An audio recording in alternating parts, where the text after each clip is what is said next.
అందరికీ తెలిసిన విషయం. పబ్లిసిటీ మీద, దోపిడీల మీద, మోసాల మీద, వాళ్ళు పబ్లిసిటీ మీద తప్ప రెండో దాని మీద ఖర్చు పెట్టే పరిస్థితి ఈ కూటమి ప్రభుత్వం చేయట్లేదంట. ప్రజల డబ్బు ప్రజలకే ఖర్చు పెట్టాలి, ప్రజలు ఎప్పుడూ బాగుండాలి, ప్రజలే రాజు అన్న నమ్మిన సిద్ధాంతం మన నాయకుడు జగన్మోహన్ రెడ్డి గారు. నిజమైన చక్రవర్తి ఎవరు అంటే జగన్మోహన్ రెడ్డి గారు. AK news AP. వెన్నుపోటుకు 2 ఏళ్లు అంటూ జగన్మోహన్ రెడ్డి ఇచ్చిన పిలుపు మేరకు రాష్ట్ర వ్యాప్తంగా జరుగుతున్న 3 దశల ఉద్యమాలు శుక్రవారం నాటికి పూర్తయ్యాయి. ఈ మేరకు కాకినాడ జిల్లా ప్రతిపాడు నియోజకవర్గం ప్రతిపాడులో ఫైర్ స్టేషన్ నుండి అల్లూరి సీతారామరాజు సెంటర్ వరకు వేలాది మందితో భారీ ర్యాలీ నిర్వహించారు. ఈ కార్యక్రమంలో వైఎస్ఆర్సీపీ నాయకులు, అభిమానులు, కార్యకర్తలు వెన్నుపోటుకు 2 ఏళ్లు, సూపర్ 6 అట్రిప్లాప్ అంటూ నినాదాలు ఇచ్చారు. ఈ మేరకు నిర్వహించిన ఈ కార్యక్రమంలో ముద్రగడ గిరిబాబు అధ్యక్షత వహించి ఇప్పుడున్న కూటమి ప్రభుత్వానికి గత వైఎస్ఆర్సీపీ ప్రభుత్వానికి తేడాలను వివరిస్తూ ఘాటు వ్యాఖ్యలు చేశారు. ఈ సందర్భంగా ఆయన మాట్లాడుతూ, ఏదైతే ఎన్నికల ముందు హామీలు ఇచ్చారో 2 సంవత్సరాల్లోనే సంపూర్ణంగా హామీలు అమలు పరచలేదని కూటమి ప్రభుత్వానికి ప్రజల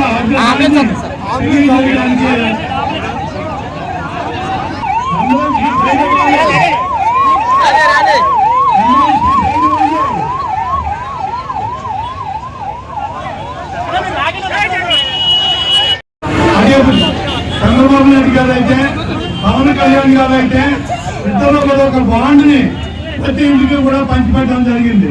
సూపర్ 6 అన్నటువంటి పథకాలు మీద ఆ పథకాలని 2 సంవత్సరాల్లో సంపూర్ణంగా అమలు చేయలేని కారణంతో వారికి మీరు చేయలేకపోయారు, మీరు ఇచ్చిన ప్రజలకు ఇచ్చినటువంటి హామీని నిలబెట్టుకోలేకపోయారు, సూపర్ 6ని పూర్తిగా అమలు చేయలేకపోయారు.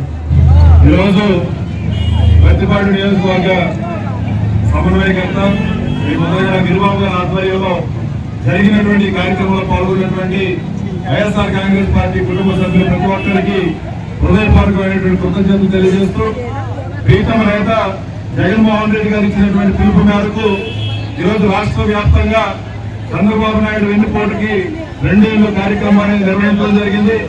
వైఎస్ఆర్ కాంగ్రెస్ పార్టీ ఈరోజు ప్రధాన ప్రతిపక్ష పాత్ర పోషిస్తూ, నువ్వు ప్రతిపక్ష పాత్ర ఇవ్వకపోయినా సరే ప్రజల పక్షాన పోరాటం చేయడం, మీరు ఇస్తానన్నటువంటి ఏదైతే అన్ని హామీలు ప్రజల పక్షాన నిలబడాలనే ఆలోచన ఈరోజు ఈ కార్యక్రమం తీసుకోవడం జరిగింది. ఒకటే అడుగుతా ఉన్నాం, చంద్రబాబు నాయుడు గారు ఏ మీటింగ్ లో మాట్లాడినా సరే సూపర్ 6 అని చెప్తా ఉన్నారు. ఇటువంటి అబద్ధాలు మార్పులు మాట్లాడేటువంటి చంద్రబాబు నాయుడు గారు ఎన్నికల్లో మీరు ఇచ్చినటువంటి హామీలేంటి, ఆ హామీలకి ఏమాత్రం ఖర్చు చేశారు, ఎంతమందికి లబ్ధిదారులకి మీరు పథకాలు అందించారనేటువంటి శ్వేతపత్రాన్ని విడుదల చేయాల్సినటువంటి అవసరం ఉంది. సుమారు ఎన్నికల్లో 143 హామీలు ఇచ్చి ఏ ఒక్క హామీని నెరవేర్చకపోగా ఈరోజు కేవలం మీరు చేస్తున్నటువంటి రాజకీయం డైవర్షన్ పాలిటిక్స్ చేస్తూ మరి స్వర్గీయ రాజశేఖర రెడ్డి గారి కుటుంబాన్ని కానీ, జగన్మోహన్ రెడ్డి గారి గురించి కానీ, రాజారెడ్డి గారి గురించి కానీ చాలా దారుణమైనటువంటి దుష్ప్రచారం జరుగుతున్నటువంటి తీరు ఒకసారి అందరం కూడా ఖండించాల్సినటువంటి అవసరం ఉంది. జగన్మోహన్ రెడ్డి గారి పిలుపు మేరకు ప్రతిపాడు నియోజకవర్గ ఇన్ఛార్జ్ ప్రతిపాడు ముద్రగడ గిరిబాబు గారి ఆధ్వర్యంలో జరిగే చంద్రబాబుకు ఎన్నిపోటు అనే కార్యక్రమానికి, చంద్రబాబు ప్రభుత్వం ఎన్నిపోటు గురించి 2 సంవత్సరాల కార్యక్రమానికి నిరసన తెలియజేయడానికి వచ్చిన ప్రతి నాయకుడికి, కార్యకర్తకు, అభిమానులకు నా నమస్కారం తెలియజేసుకుంటూ, ఈ వేల సంఖ్యలో వచ్చిన అభిమానులందరికీ హృదయపూర్వక శుభాకాంక్షలు తెలియజేస్తూ సెలవు తీసుకుంటాం. ఈరోజు రాష్ట్ర ప్రజల్లో, మహిళల్లో, రైతుల్లో, యువతల్లో, వృద్ధుల్లో వాళ్ళ కళ్ళల్లో బాధ కనపడట్లేదండి. వాళ్ళ కళ్ళల్లో కోపం కనపడట్లేదండి, బాధ కనపడుతుంది. వాళ్ళ మాటల్లో ఆగ్రహం వినపడట్లేదండి, మోగపోయిన వాళ్ళ మనసులు వినపడుతున్నాయి. ఎందుకంటే ఒక రాజకీయ నాయకుడు నమ్మినందుకండి. ఆ రాజకీయ నాయకుడు ఉత్తి నమ్మకాన్ని నమ్మలేదండి. ప్రజలు ఒక భవిష్యత్తుని భద్రంగా ఉండాలని నమ్మారు, వాళ్ళ పిల్లల భవిష్యత్తు నమ్మారు, వాళ్ళు కూడా హ్యాపీగా ఉంటారు, అన్ని విధాలుగా బాగుంటామని నమ్మారండి. కానీ ఆ నమ్మకాన్ని వీళ్ళు ఏం చేశారు 2 ఏళ్ల పాలనలో అన్న విషయం మీదే ఈ రోజు ఈ చర్చ కార్యక్రమం అండి. చంద్రబాబు నాయుడు గారు మన రాష్ట్ర ప్రజల అమాయకులు ఏం చెప్పినా నమ్ముతారు, ఈజీగా మోసం చేయించని అనుకుంటున్నారు. కానీ ప్రజలు తెలివైన వాళ్ళు, మంచి వాళ్ళు.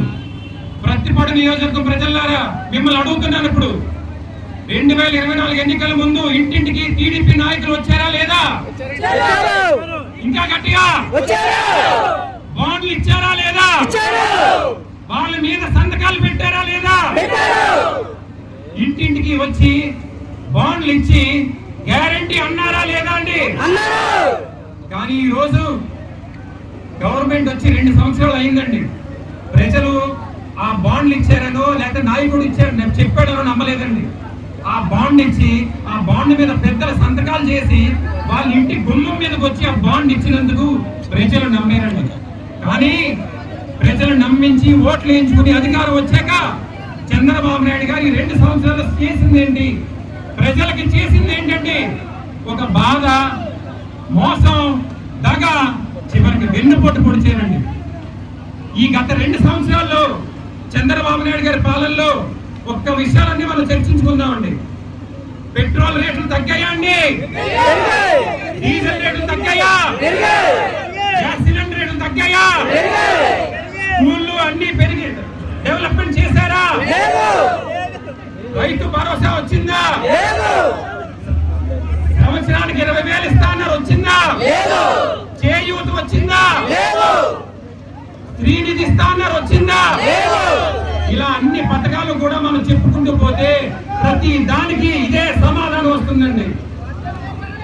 వాళ్ళకి డబ్బు లేక ఈ పథకాలు అమలు చేయకపోవడం కాదండి.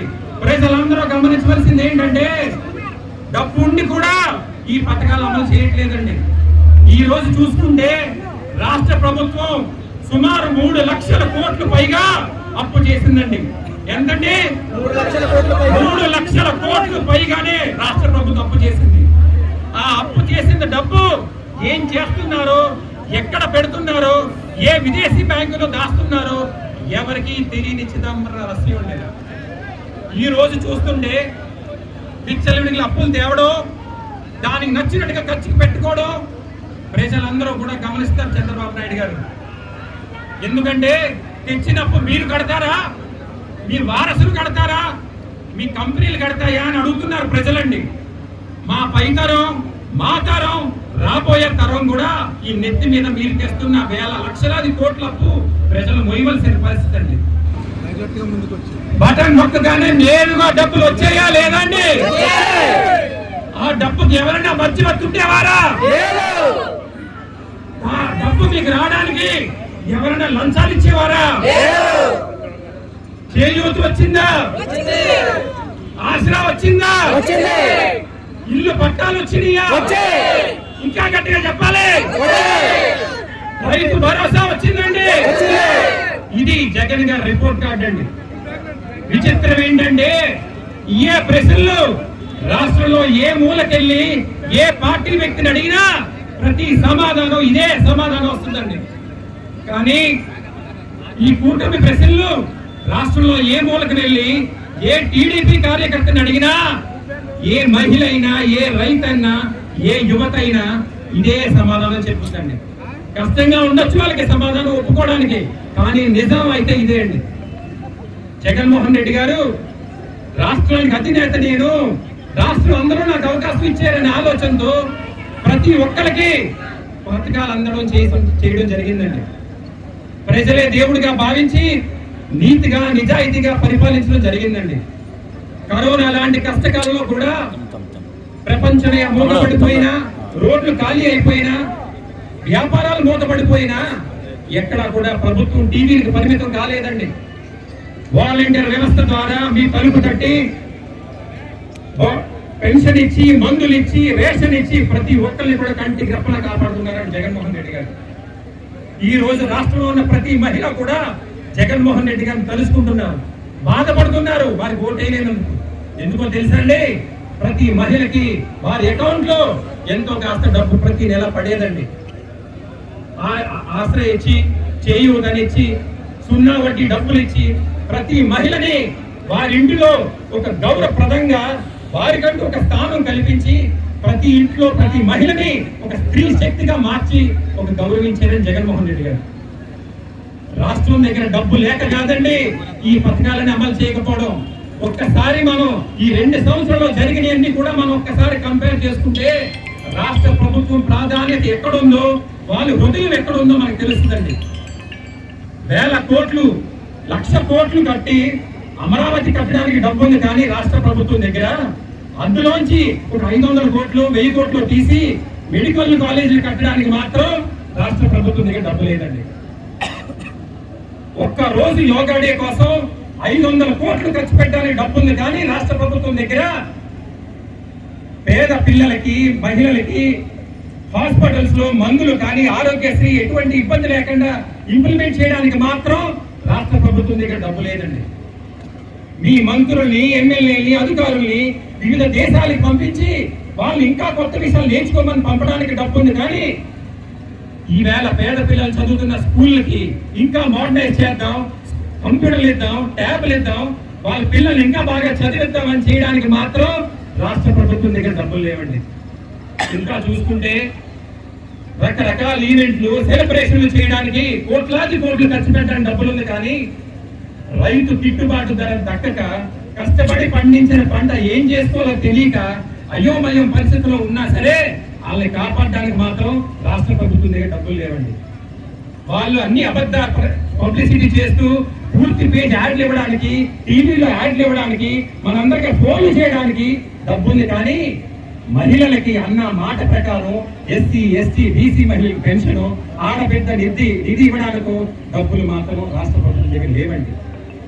1000 కోట్లు విలువ చేసే విలువైన భూములు 99 పైసలకి దారాదత్తం చేయడానికి డబ్బు ఉంది కానీ స్టీల్ ప్లాంట్ లో ఇటీవల ప్రాణాలు కోల్పోయిన వ్యక్తులకి ఆ కుటుంబాలను ఆదుకోవడం కోసం 1 కోటి రూపాయలు ఇవ్వడానికి మాత్రం రాష్ట్ర ప్రభుత్వం దగ్గర డబ్బు లేదండి. ఒక ప్రభుత్వం డబ్బు ఎక్కడ ఖర్చు పెడుతుందో చూస్తే ఆ ప్రభుత్వం హృదయం ఎక్కడుందో మనకు తెలుస్తుందండి. ఒక ప్రభుత్వం విద్య మీద ఖర్చు పెడుతుందంటే ఆ ప్రభుత్వం పిల్లల భవిష్యత్తు మీద ఇన్వెస్ట్మెంట్ చేస్తుందని అర్థం అండి. ఒక ప్రభుత్వం ప్రజల ఆరోగ్యం మీద, హాస్పిటల్స్ మీద, ఆరోగ్యశ్రీ మీద ఇన్వెస్ట్మెంట్ చేస్తుంది అంటే ఆ ప్రభుత్వం పేద ప్రజలకి అండగా నిలబడుతుందని అర్థం చేసుకోవాలండి. ఎక్కడ ఖర్చు పెడుతున్నారో మనందరికీ తెలిసిన విషయమే. పబ్లిసిటీ మీద, దోపిడీల మీద, దొంగతనాల మీద, మోసాల మీద, వాళ్ళు పబ్లిసిటీ మీద తప్ప రెండో దాని మీద ఖర్చు పెట్టే పరిస్థితి ఈ కూటమి ప్రభుత్వం చేయట్లేదండి. ప్రజల డబ్బు ప్రజలకే ఖర్చు పెట్టాలి, ప్రజలు ఎప్పుడూ బాగుండాలి, ప్రజలే రాజు ఏ దేశానికైనా అన్న నమ్మిన సిద్ధాంతం మన నాయకుడు జగన్మోహన్ రెడ్డి గారండి. నిజమైన చక్రవర్తి ఎవరు అంటే జగన్మోహన్ రెడ్డి గారండి. కానీ ప్రజల్ని నమ్మించి మోసం చేసి ఓట్లు వేయించుకుని వెన్నుపోటు మీద వెన్నుపోటు పొడుస్తున్న వెన్నుపోటు చక్రవర్తి ఎవరంటే శ్రీ నారా చంద్రబాబు నాయుడు గారండి. ఇప్పటికైనా చంద్రబాబు నాయుడు గారు గుర్తు తెచ్చుకుని కళ్ళు తెరుచుకుని హామీలన్నీ కూడా వెంటనే అమలు చేయాలని వైఎస్ఆర్ పార్టీ తరఫున